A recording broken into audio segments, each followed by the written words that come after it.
हैं। ये भीष्म स्तुति बड़ी सुंदर स्तुति है। इतिमति रूप कल्पिता वितृष्णा भगवती सात्वत पुंगवे विभूमि स्वसुखमुपगते क्वचित् विहरतु प्रकृतिमुपैयुष्य भव प्रवाह त्रिभुवन कमनं कमाल वर्णं रविकर गौरवराम्बरं दधाने वपुरलक कुलाभिताननाभ्यं विजय सखे रतिरस्तु नवद्या।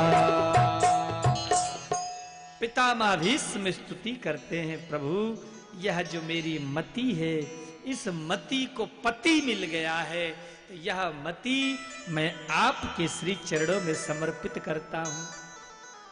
मुझे याद है वो क्षण स्वनिगम अपहाय मत प्रतिज्ञा मृतमधिकर तुम वप्लुतो रथस्था रथ चरणो व्ययाचल गुरु हरिवहंतो में गतोत्तरीया। युद्ध में पितामह की प्रतिज्ञा थी, कृष्ण की प्रतिज्ञा थी मैं अस्त्र शस्त्र युद्ध में नहीं उठाऊंगा, और पितामह की प्रतिज्ञा होगी कि मैं कृष्ण को अस्त्र शस्त्र उठवा के मानूंगा। और पितामह ने ऐसी बाणों की बौछार की अर्जुन के ऊपर कि अंत में भगवान श्री कृष्ण जमीन में कूद करके और रथ का एक टूटा हुआ पहिया लेकर दौड़ पड़े। आज मार ही डालूंगा।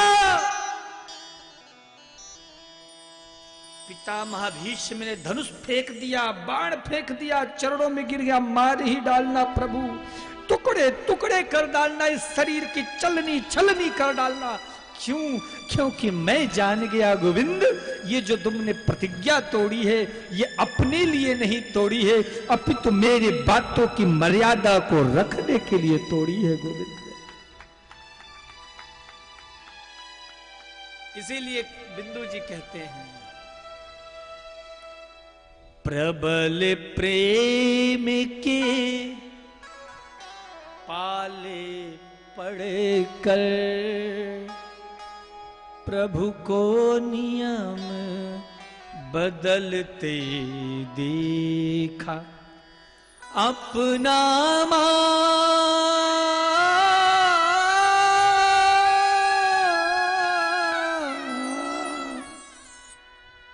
अपना मान टले टल जाए, पर भक्त का मान न टलते देखा। कृपा की न होती जो आदत तुम्हारी, तो सूनी ही रहती अदालत तुम्हारी। न हम होते मुलजिम न तुम होते हाकिम, न घर घर में होती इबादत तुम्हारी।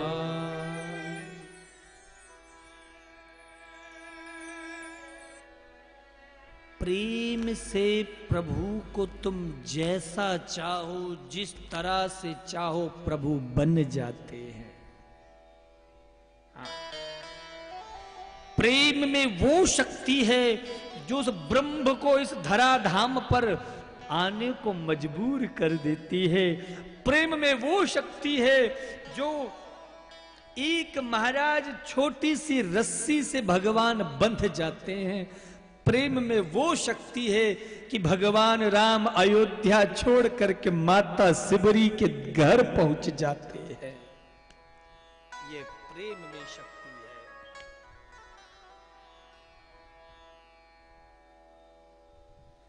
गोविंद, उस समय आप जब मुझे मारने को दौड़े थे ना, मुझे बहुत अच्छा लगा था।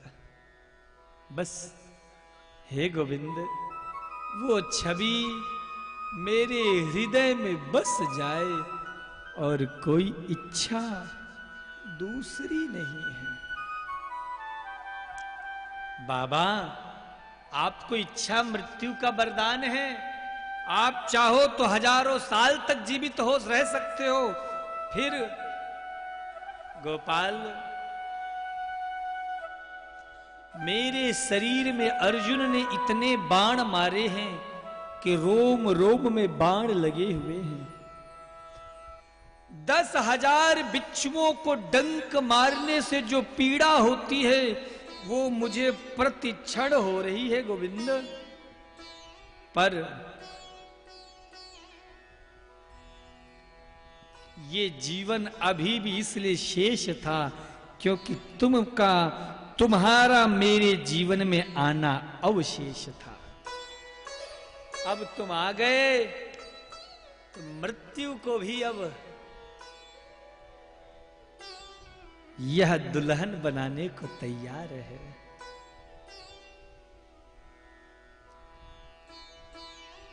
श्री गंगा जी का तट हो,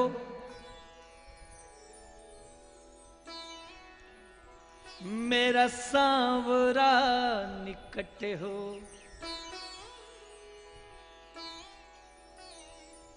श्री गंगा जी का तट हो, मेरा सांवरा निकट हो, मुख में तुलसी दल हो, तन नाथ प्राण त्यागू।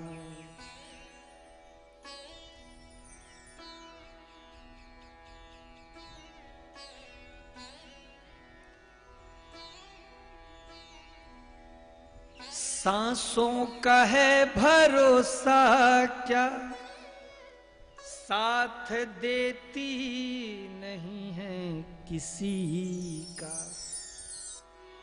ये जो श्वास है ना, ये कब थम जाए कोई जान नहीं सकता है। अच्छा एक बात बताओ, श्वास हम ले रहे हैं या श्वास मिल रही है? बोलो,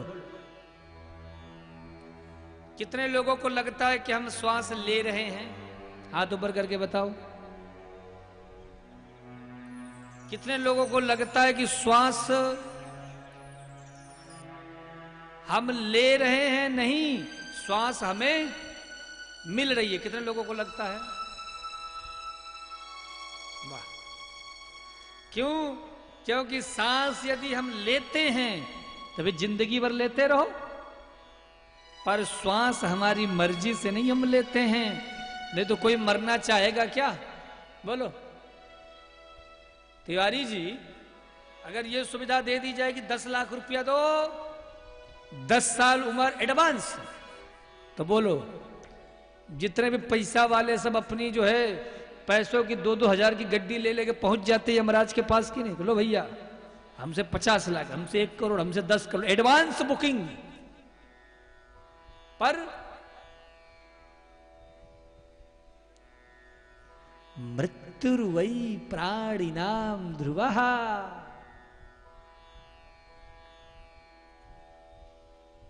प्रश्न पूछना है भैया। कथा के बाद एक दिन प्रश्नोत्तरी का भी कार्यक्रम रखेंगे, ठीक है? एक दिन बहुत से भक्तों का प्रश्न है तो एक दिन प्रश्नोत्तरी का कार्यक्रम रखेंगे।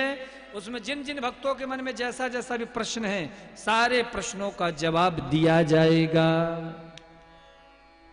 तो मृत्युर्वै प्राणिनाम ध्रुवः, मृत्यु ही ध्रुव सत्य है।